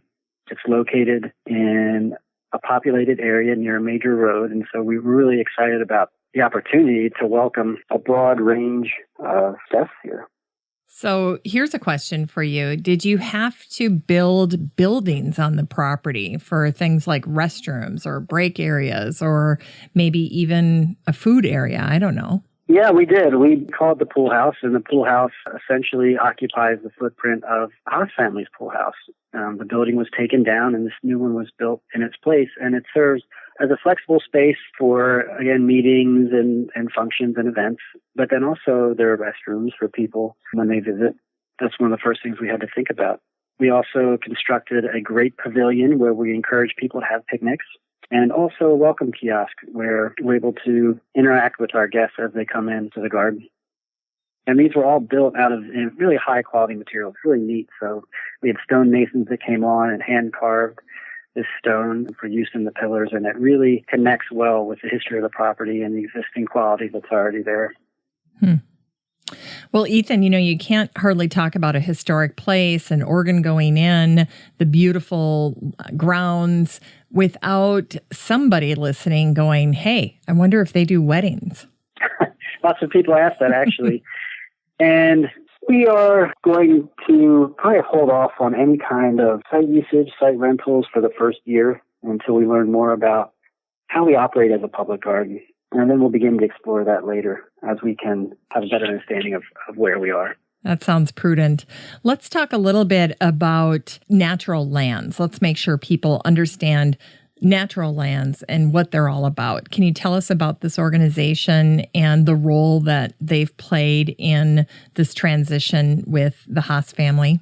Yeah, I'm actually new to natural lands. I've been on the job probably about 15 months, and I feel so fortunate to have landed in such a great organization. I think when I think of natural lands, I think about people who are really passionate professionals who are really dedicated to what they're doing. I think about this commitment to excellence that is really a sign of the quality of both the staff and the vision of this organization. It's the region's largest and oldest land conservation organization. And we have 44 nature preserves in 13 counties and 2 states, over 23,000 acres protected. And these are all free to the public. And there are about 2.5 million people that live within a couple miles of one of our preserves. And I love going to them. I go to them all the time. And, coming from a place like South Carolina where there was so much open space, and I come to a place that's much more densely populated, I really see how incredible the work is that places like Natural Lands do, because I need it for my sanity to go to these, to go walk in the woods or go walk in an open field with a dog, and it's just really wonderful. Great point. But in addition to that, Natural Lands also has another, 23,000 acres under easement that's protected, offers some really neat events I think that the public enjoys. And so it's a dynamic organization. Yeah, I had no idea the scope of it or how vital it sounds. So it sounds like they've got tons of resources. This is not their first rodeo. They were really the perfect choice to work with for the Haas family, it sounds like. Yeah, I would agree. A really great fit. And it's a new venture as well for us as an organization, I think, and it really, again, displays some of that dynamism and some of the new ways in which we're growing. Well, let's talk about your experience in particular, what it was like for you. You come on board in 2016, and you're tasked with creating this public garden. Actually, when I came on board, a master plan had already been created. And, again, at Natural Lands, we have a really talented group of people. And so there's some landscape architects on staff that put together a great plan. When I came on board and the garden staff came on board, so we were able to look at these plans and interpret them on the ground level for this space. And I know we've all really enjoyed adding new features and enhancing old ones with our palette of native plants. Yeah, let's walk through some of the special garden features. First of all, this is a garden that really incorporates native plants. Tell us about why that was important to you, and then maybe highlight some of your favorite native plants that are featured at Stoneleigh. Well, as Natural Lands, again, we look at our mission. It's a natural fit for a place like Stoneleigh to sort of exemplify that through the expression in the garden. And one of the most obvious ways to do that is with, of course, native plants, because they have such a positive message. But also, the native plants aren't the only part of the story. We like to think about ecological horticultural practices, things like stormwater management, reduced chemical use, biodiversity, and those types of themes. So the native plants are really a component of a greater sense of sustainability and responsible land management here at Stoneleigh. And some of my favorite native plants, who doesn't love a dogwood, an eastern dogwood? The most beautiful native tree, I think it could be. I think it's certainly, you might call it the queen of native trees in the eastern forests. That's one of my favorites. I also love, of course, redbuds, very adaptable harbinger of spring. The flowers and that sense of seasonality really resonates with a lot of people. I also love our state flower, the mountain laurel. Again, when you're talking about native plants, especially in this area, we don't have a whole lot of broadleaf evergreens that are winter hardy, but that's one of them. And when they get old, they get this terrific sort of form that's craggly, but it looks like it has this long history to it. It's sort of these bent, wobbling canes that go up with sort of sparse vegetation on the top, but they're very beautiful and very atmospheric. And we have some great examples here at Stoneleigh. They're probably about 100 years old. How about grasses? Did you incorporate a lot of grasses? Yeah, at Stoneleigh, one of the unique opportunities we have are to use, I think, native plants in more formal ways. I think so many people think of native plants, they think of sort of this leggy, I don't want to say weedy, but some people would say a weedy aesthetic, a natural aesthetic. But with this main house, we have a really neat opportunity to sort of use them in formal ways. And one of the grasses I like best to do that is a panicum called Northwind, and it's very erect, it's very blue, and it has a certain ingrained formality to it that I think is perfect for a place like this. And, I think grasses in mass, one or two here and there for accents and some borders are fine, but really the best way to use grasses are in mass. I think it's so effective when the wind captures the seed heads and moves them back and forth. It's magical. Yeah. Now let's give the home gardener an idea of what Ethan Kauffman means when he says plant in mass. How many are we talking? That was a good question, actually. I think for something like a grass, I like to see at least 30, Okay. But if you don't have the space, you can do less. But I like to see at least 30, preferably 5,000 if you have a big enough property. But Oh, Ethan. Okay. All right. I love that answer though, because see, that really gives people an idea of what are you thinking about? What are you talking about when we're talking about public gardens? So I love that answer. Let's talk about ground cover. Ground cover, when I talk to people who've been gardening a long time, ground cover begins to rise to the top of their priority list of things they appreciate in the garden, things that just serve so many purposes, weed suppression, whatnot. They're so tolerant. What are your favorite ground covers, and did you use any at Stoneleigh? Yeah, well, ground covers are extremely important. One of the things here, we don't want to have, you don't want to see mulch all over the place. I think that's kind of, you're failing if you see a rounded ball of shrub and then mulch all over. So yeah, ground covers are extremely important for beauty, but also to keep weeds down. I love violas. I think violets are wonderful ground covers. I like Allegheny spurge in place of our, say, exotic pachysandra that you see in so many places. I even like garden thugs like ostrich fern. I think it's a large ground cover, but again, something that will spread and just kind of blot everything else out. It's like an easy place in the landscape when you can have something that just grows without too much care. Let's see. I also like some of the smaller tick seeds that spread for ground covers. They're kind of cute and they have nice bright yellow flowers. I like sedums. I think some of the native sedums are really nice. Again, that succulent texture of the leaves kind of is a great contrast with other plants, and it goes really well. Michella or partridge berry is a very interesting ground cover if you can find it. It's one of our native plants. It's also called twin flower because it gets these two small white flowers that appear and then followed by this red berry. It's got a really fine texture that, again, paired with something with a broader leaf, it really helps accentuate. I think cranberry is very interesting if you have the right place. They get beautiful fruit that you can eat, but it's just neat to have somebody walk out in the garden and say, that's cranberry. That's the plant that we get our ocean spray from. I love that. Yeah. That's great. At the top of the show, when we talked about some of the things that you're known for, you mentioned picking unusual things and incorporating those. What are some of the more unusual things that you're kind of proud of incorporating into Stoneleigh? All right. I think one of the things that we're planning to do, we're getting the plants in right now that I think are really interesting is, again, we want to look at alternatives for some of these non-native plants that aren't so great for our environment. So we're looking for substitutes for those. And driving around the main line of Philadelphia, I see privet hedges all over the place. And I think, okay, what would make a great alternative to that? And one of my favorites, I think, is what's now known as hearts of bustin, which is my favorite name for it. And it's a euonymus that is really twiggy, has these deep green stems throughout, and it's endlessly shearable. And so it makes a really, I think, great substitute for a privet. And I don't think too many people will be using this, but it's something we want to showcase here at Stoneleigh. Other things, I think hedge alternatives are really interesting to explore. And there are some of the inkberries that are out now that are really dense, low growing, that are good boxwood substitutes. So we're looking at using a lot of those around the main house, again, to sort of provide alternatives that are a little healthier for our planet. Also, one of the things I want to have fun with is to do a sort of native weed lawn, have this lawn but plant some weedy native species in it to create an interesting look and some color along the way. We're doing things like yucca, tricolor yucca or yucca, the gold yucca yellow yucca that you might see 3 or 4 somewhere planted, but we have, I think, 250 to be planted in this nice mass, and it's pretty striking. So again, using familiar plants in unfamiliar ways and using less familiar plants, I think, in traditional ways really has a lot of appeal for us.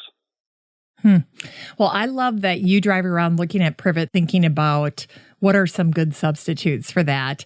I know that people are going to want to ask again, what was the name of that euonymus? Hearts of busting. Hearts of busting. Okay. Hearts of busting. And then I wanted to ask your thoughts on incorporating natives into lawns. You brought this up. This is something that in Minnesota, we have this brand new bee lab that's part of the Arboretum. And so they're incorporating things like clover because the pollinators love that in lawns. That can be a really tough sell for people who love a nice carpet of grass. I guess, what are some of the plants that you're thinking about if you were going to entertain this idea of incorporating natives into some type of lawn at Stoneleigh? Lawn alternatives for native plants? I don't know that there is a great one out there right now. I know some of the carrots, some of the sedges people use, and they've been somewhat successful, but I haven't seen anything that really will take the place of a lawn. And I know for us here at Stoneleigh, we have 14 acres of turf. One of our goals is to reduce this greatly by planting other things like bunch grasses. But again, I think for people who have gardens at their home, I would say that, first of all, turf is better than asphalt. I think everybody should remember that and not think that plants are the enemy here all the time. But I would also say turf is okay to have. I mean, but if you can do your part and reduce what you have, just, maybe keep what you need and plant some of these other native plants, create beds in place of it. But yeah, turf is not this horrible thing, I think, in moderation. Yeah, it's not an enemy per se. This is a great question for you because I know that this is something that I'm sure you had to do when you came onto the property at Stoneleigh, and that is you have to take a garden or an area that's been doing something and now you want it to do something else. So do you have any tips for us or strategies or secrets, things that you like to do when you're going to repurpose a new space? How do we start with a clean slate? Because it can be a really tough thing for people to do. In fact, I talk to a lot of gardeners and it can be so overwhelming that they just say, we'll just skip it. And they live with it for years. Yeah, I've seen that too. I think one of the things I try and do is you think about what do you really want this space to be, and sort of let that guide you. But I think a lot of the stumbling block are that people are sometimes just either intimidated or afraid to fail. And so my advice would be, it's gardening and it's really fun. I mean, it's fun stuff and it's not serious stuff. So take the plunge. Don't worry if you're not following all the rules. I think some of the most exciting gardens are places that break the rules anyway. And have fun with it. That's the most important thing. And I think if you kind of let go of some of these preconceived notions about what you're supposed to do, I think then you can start developing a vision free of stress about what others think. Let's talk a little bit about the physical work of making that happen. If you were to take over an established garden and you were going to transform it into something else, what do you like to do? Do you pull up all the plants? Do you dig it all up? Do you just smother it with something and wait a little bit? What do you do to get that space ready to be a clean palette? Yeah, well, we're fortunate to have some heavy equipment here that really helps in the process. But I've also been places where you just have to get out there with some shovels and your friends and neighbors and dig things out. And I would start, of course, with the invasive plants first.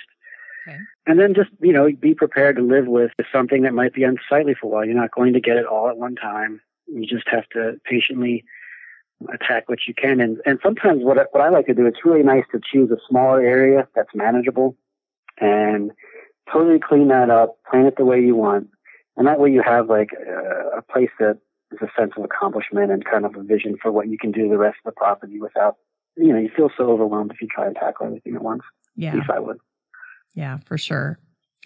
I'd like to do something fun with you here. I'd like to talk about the native plants, but this time I'd like to talk about the native plants in terms of the seasons that they shine in. So when you think about Stoneleigh and we're coming into spring, what are some of the natives on the property that are going to be the standouts for spring? And then let's do the other seasons as well. All right. So, this is kind of an underused native tree that I really love, and that's sassafras. And sassafras has intensely yellow flowers that are really early, flowers on naked stems. And if you plant them in mass or in front of something dark like an evergreen tree or a pine, it's really kind of startling and beautiful. And so I think sassafras are something people should think more about. They have sort of this asymmetric form that might scare a lot of people away, but I find that, again, there's magic in the imperfections of plants. Yeah. Also like tulip trees. I think when they emerge and their leaves come out, they're not quite chartreuse and they're not quite green. They're kind of this nice medium color that, again, stands out against other darker plants. On the ground, we have some really neat bogs that we put in, bog gardens. And of course, most people know that that's a place where insect-eating plants like pitcher plants live and Venus flytraps. And so spring is the season that they flower, and they have these extraordinary spikes that come up. And then on top is this plasticky, and it looks like an alien wax flower, and really captivating to most people who see them. This is an amazing flower. I really enjoy those when they come up. How about summer? Let's think about maybe some of the perennials that you might be planting that are really going to take center stage when summer rolls around. Well, yeah, summer is a time I think we do think a lot about some of our powerhouse perennials like black-eyed Susans and coneflowers and gay feather, hibiscus, which are really stalwarts when a lot of other things aren't in flower. I know we're planting many varieties of each of those. We're also planting, of course, I think a little earlier in summer, we love the phloxes, the delicate pinks and purples, hard to beat. We also love sunflowers.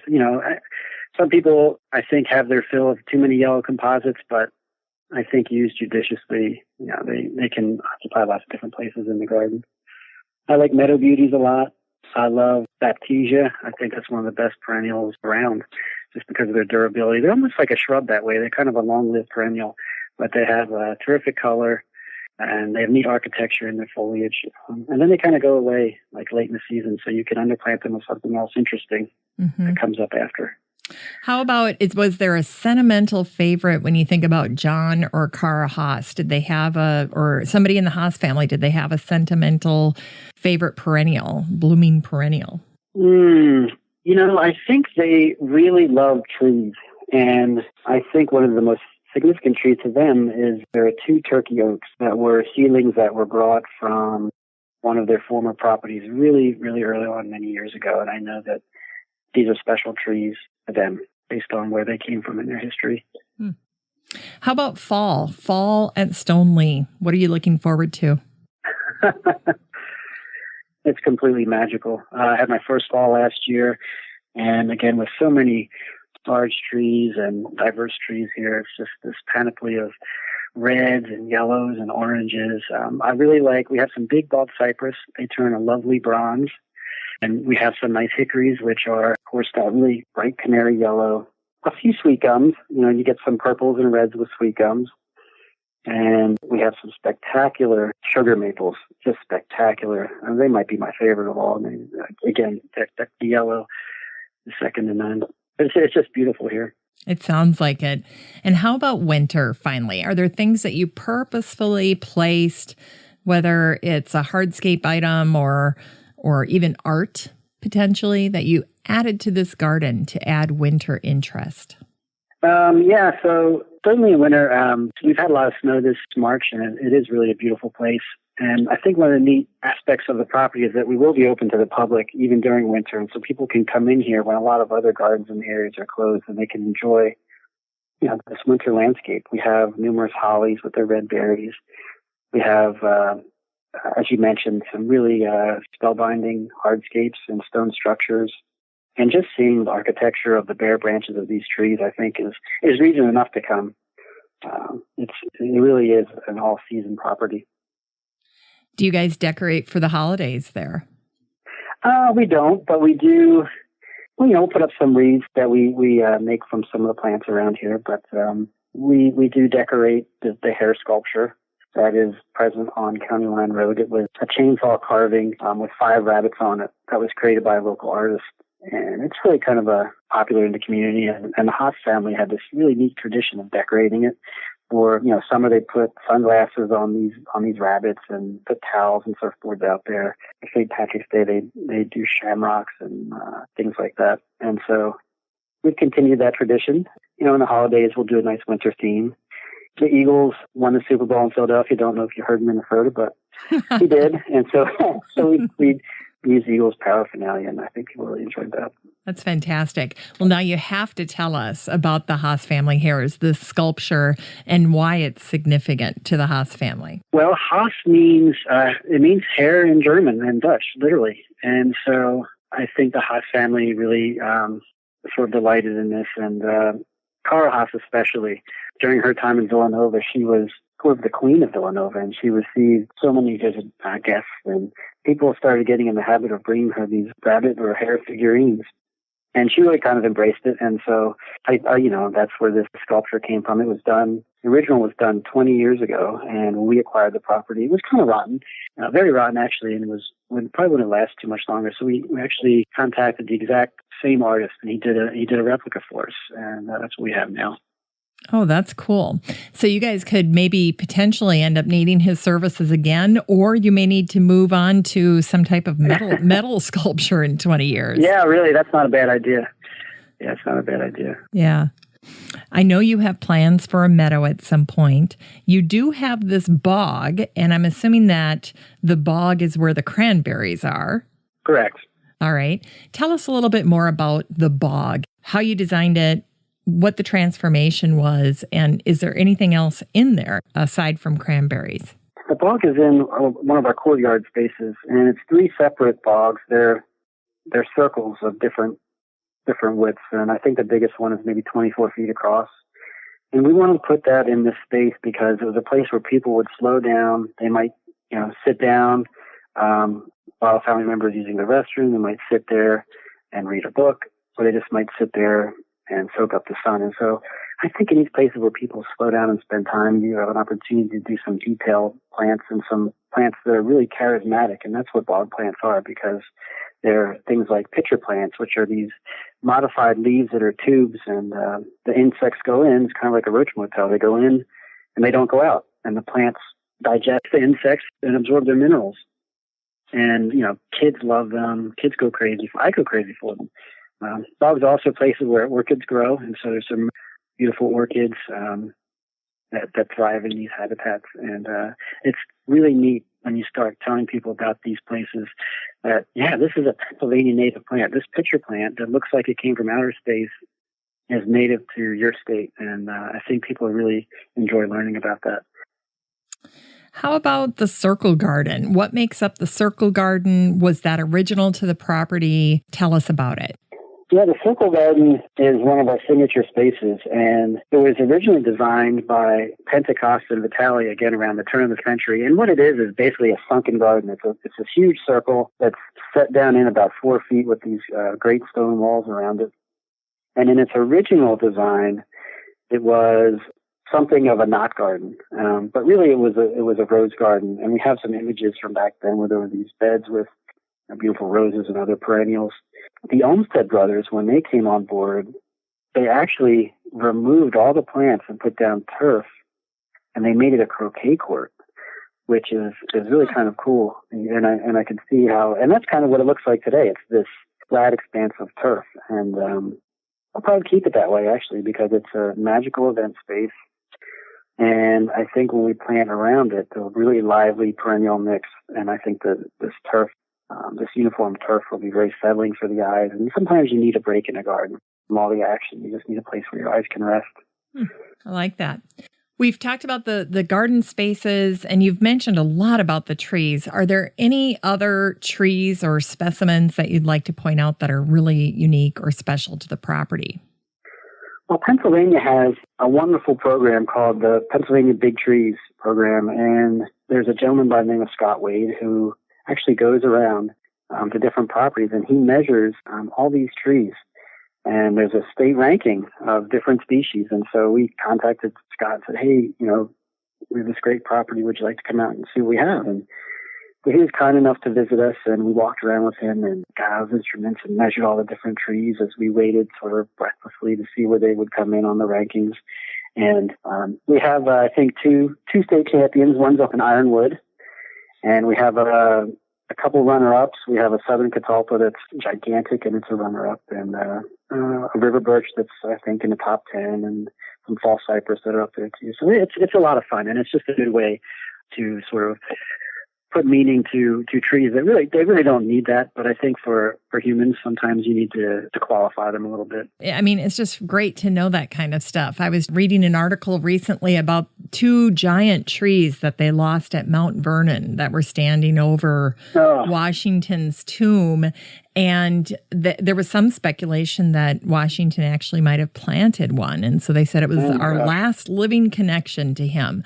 But it is fascinating to really dig in, pardon the pun, and, get to know the property. Like, what do you have here? It was a tremendous gift. So what did you actually get? Yeah, absolutely. And I think one of the things why we love trees so much, too, is their sense of permanence and their sense of stability. And you see some of the trees here and you think, gosh, it's probably 150 years old. And that's reassuring for us. It's reassuring for everybody when we see things that exist for that long. And this place is certainly full of them. Yeah. Now, when you have that many trees on the property, do you guys do all of the pruning and the maintenance of the trees, or do you have someone that you work with to do all of that? Yeah, we have a couple great arborists that we work with locally. Our general rule is anything 20 feet and below that we handle, and anything above that, we call in people that are specifically trained for that. Yeah. Now, let's talk a little bit about your team. Tell us who's on the team and what you guys spend your time doing. Garden Stoneleigh, we have currently 6 staff, and they are some of the best people I have ever worked with. And Laura Cruz is a horticulturalist.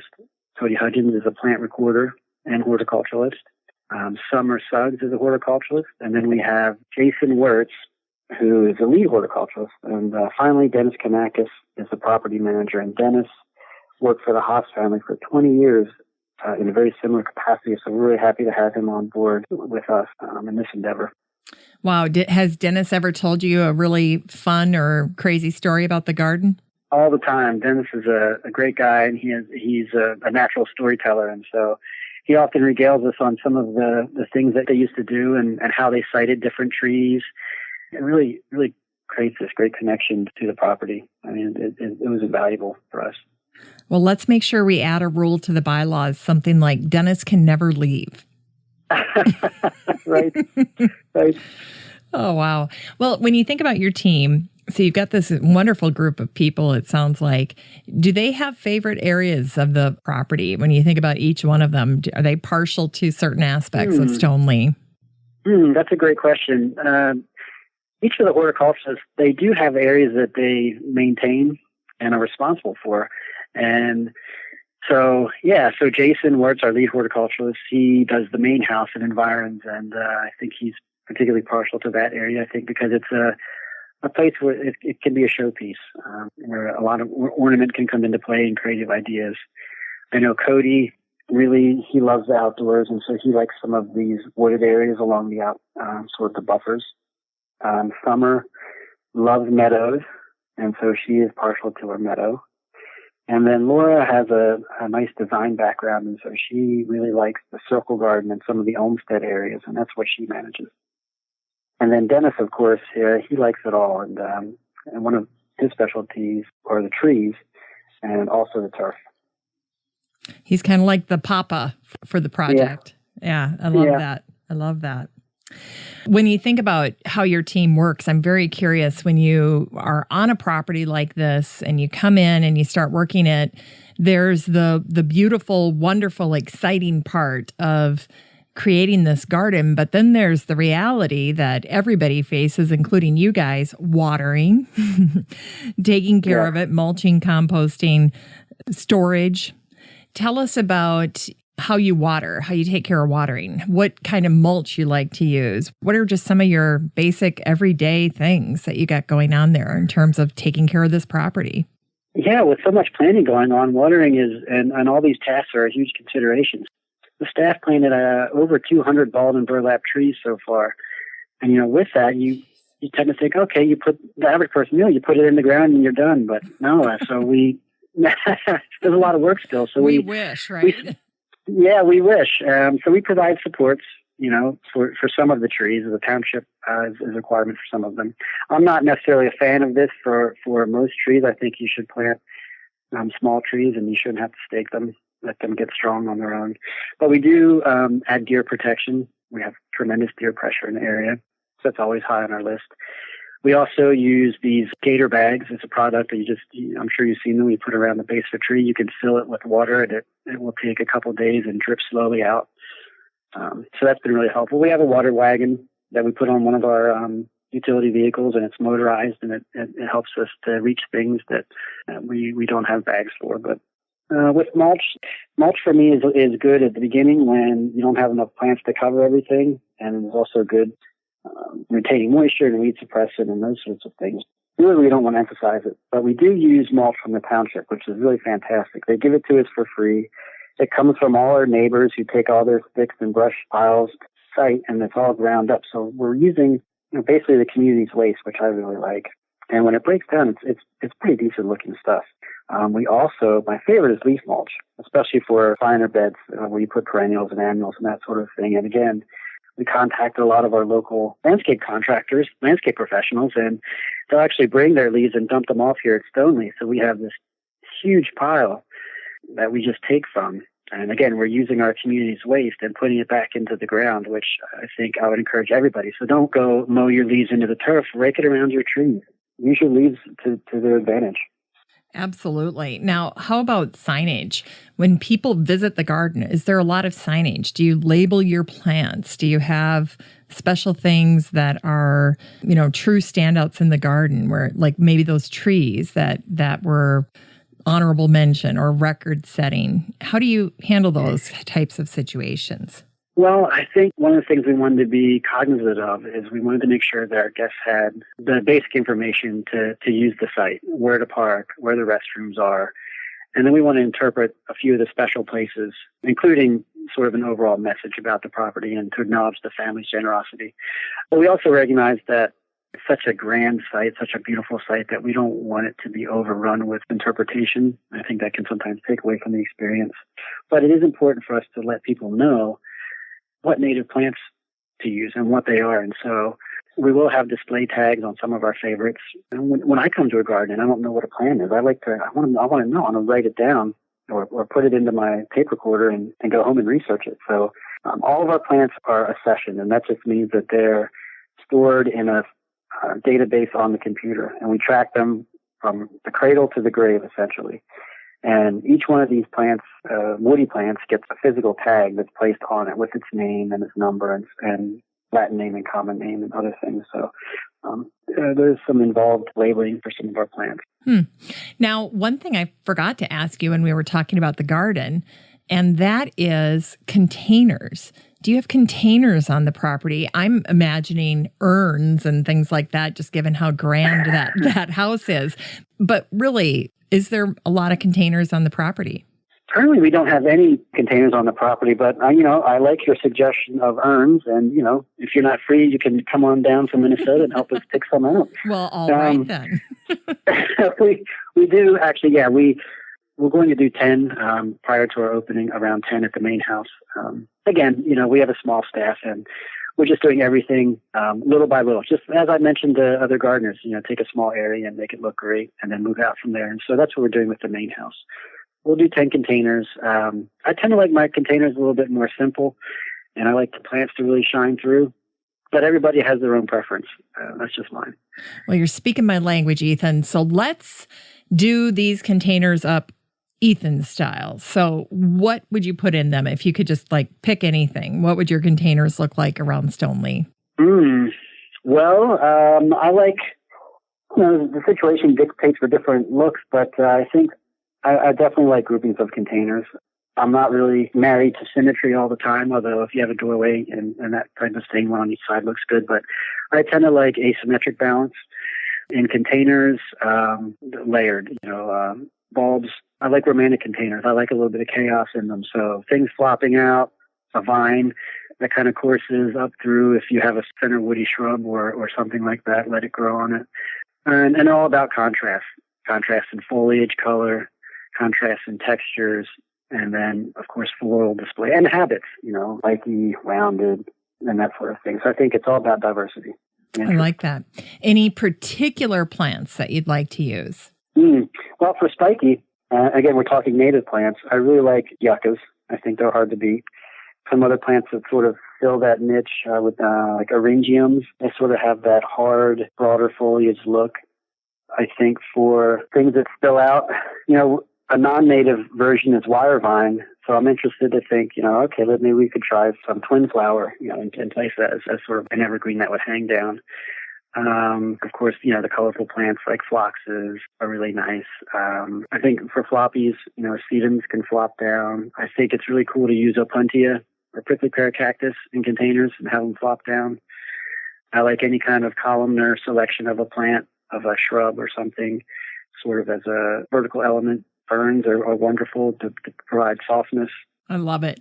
Well, it's not every day you get to pick the brain of somebody who, works with plants the way that you do, and also with just your breadth of experience. You've matured on your viewpoint on a lot of plant specimens, I'm sure. Yeah.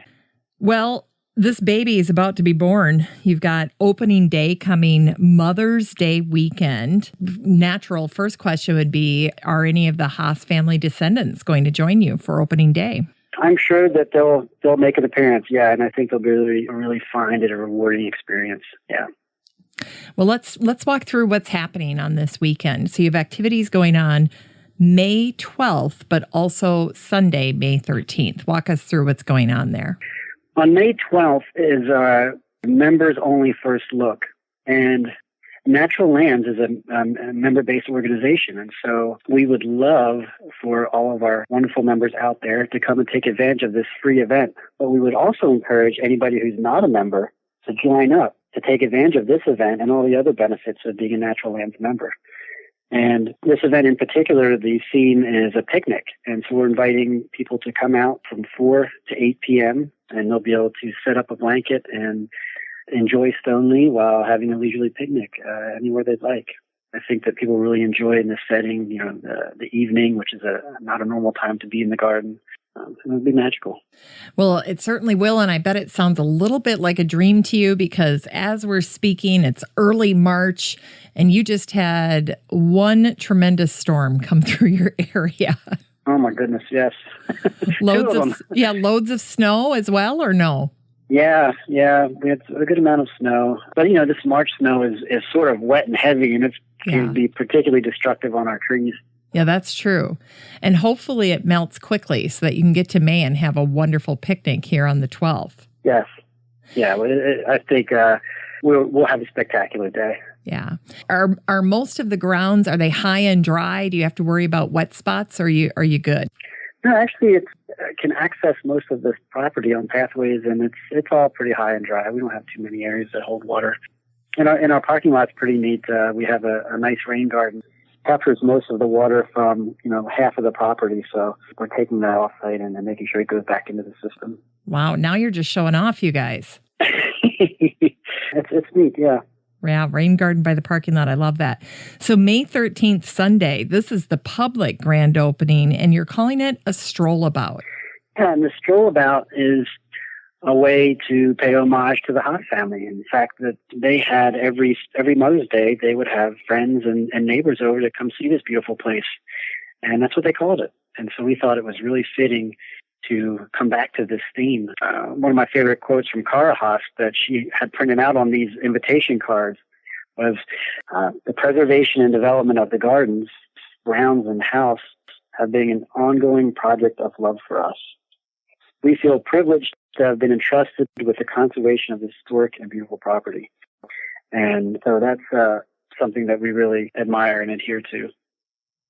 Yeah, they really got it. It was more than just a home for them. They really understood the magnitude of the importance of this property, just from a historic standpoint, but also the wonderful living legacy of all of the wonderful trees and the beautiful grounds of Stoneleigh. Yeah, it's an amazing legacy. And again, we're just tickled pink that we're able to share with others, and so thankful for the Haas family and everything they've done. Yeah, well, I'm tickled for you guys. And you have a lot to be happy about here and very proud of, I'm sure. Let's make sure we help people understand how they can become a member of Natural Lands if they'd like to support you in that way, because I'm sure you'll have a lot of people coming to your grand opening, but they may want to join Natural Lands just to show their support and also be able to then come to the event on May 12th, come to the picnic. Absolutely. Anyone who's interested in a membership, probably the easiest thing to do is go to our website. And our website is natlands.org. just like it sounds, NATLANDS.org. And if you want to visit the membership page, simply add a / membership, and it'll take you right there. And we have lots of different options to join. We have an option for people under the age of 30. That's a little cheaper. We have a general membership. We have some increasing levels, which you receive things like, a water bottle with our logo and some other neat benefits. Love it. Well, let's make sure people understand just where Stoneleigh is in the vicinity. So if they're coming to visit you, let's use maybe Philadelphia as a starting point. Where exactly is Stoneleigh? How far do they have to drive, and how can they find it? Is it easy to find on a map? Yeah, it's very easy. In fact, Stoneleigh is probably about 45 minutes from Center City, and it's in what's known as the western suburbs. So it's the first development once you leave the city limits. And it's in an area that's called the Main Line, and it was named for the Pennsylvania Railroad, which came through here. And it's in the town of Villanova, which most people might know for Villanova University, which is also our neighbor right across the street. We're about half a mile off Route 30, which is known locally as Lancaster Avenue, and that's probably the easiest way to find us, is to drive on Lancaster Avenue towards Villanova from Philadelphia, and take a right onto Spring Mill Road, and then you'll run right into the property. You'll see signage on where to park. All right. Is there anything else we need to mention? I think you've been very comprehensive, yeah. Just that we're so excited to open. We're so thankful for everything that the Haas family has done for us. And I would encourage everyone to not only visit Stoneleigh, but to learn more about Natural Lands and our organization, and to visit some of the preserves, because they're really spectacular as well. That's great.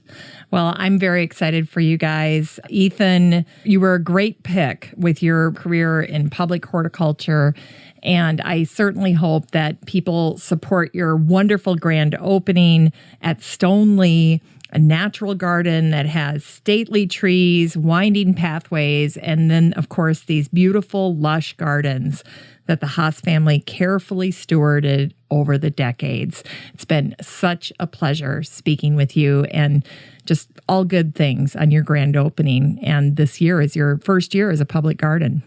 Well, the pleasure has been all mine, and you're a total professional, and thank you so much for having me on your show. We would love, again, if come down from Minnesota, visit us again. Maybe we can do a little shopping for containers. Who knows? Boy, but we would love to see you in the garden sometime. Well, that's an invitation I'd love to take you up on. The pleasure would be mine. Thank you. So anyway, thank you so much, Ethan. This was a true pleasure. Enjoy the rest of your day. Go out, scoop some snow. I know. Well, thank you so much again, and enjoy the rest of your day too, and look forward to seeing the final product. Yeah, absolutely. We'll be in touch. All right. Thank you so much. All righty. Bye-bye. Bye. Well, that's it for our show today on Stoneleigh, America's newest public garden, plus an in-depth chat with Ethan Kauffman about his vision and the plants he loves most in the garden. I hope today's show gave you a better understanding of natural gardens and a reinforced desire to incorporate more native plants into your garden. I would also like to make sure to invite you to become a member of Natural Lands. You'll receive a year's worth of member benefits, plus your support will help further Natural Lands' mission to save open space, care for nature, and connect people to the outdoors. So please consider joining this worthwhile organization. Finally, I hope you get the chance to stop by Stoneleigh, have a stroll about, enjoy the great work done by the folks dedicated to this amazing historic property: Dennis Kanakis, Laura Cruz, Cody Hutchins, Summer Sugg, Jason Wirtz, and of course, Ethan Kauffman. Just a reminder that the show notes for this episode will be under the Still Growing podcast page over at my website at 6footmama.com. That's the number 6FTMAMA.com. I want to thank my team over at Podfly Productions, my editor and project manager, Eric Begay, and my copywriter, Ayn Kadina. I'd also like to thank the women who make up my listener advisory board: Beth Engel, Beth Gardens in Illinois. She works at Griffin, a national brokerage firm and one of the finest companies in horticultural service. And Beth is also a board member of the PPA, the Perennial Plant Association. Denise Pugh, Denise gardens in North Mississippi and is a contributing writer to Mississippi Gardener magazine. Patricia Chandler Newport. Patricia is the owner of Backyard Urban Gardens out of Kego Harbor, Michigan. Amy Von Atchen, Deb Gibson, and Peggy Ann Montgomery. Peggy Ann is the brand manager over at American Beauty's Native Plants, and she was featured back in episode 553, where we talked all about incorporating more native plants into your landscape. For my sign-off today, I leave you with this thought to help you grow. Expand your appreciation for gardens by visiting a public garden in your area this year. Bring a notebook, take some pictures with your phone, pack a picnic and bring a pillow. Spend some time, as Walt Whitman would say, to stand and sit among the garden, musing and rehabilitating your sane or sick spirit, as near at peace as you can be. Have a great week, everyone. Still Growing with Jennifer Ebling is a 6footmama.com production made in lovely Maple Grove, Minnesota. Still Growing is a weekly gardening podcast dedicated to helping you and your garden grow.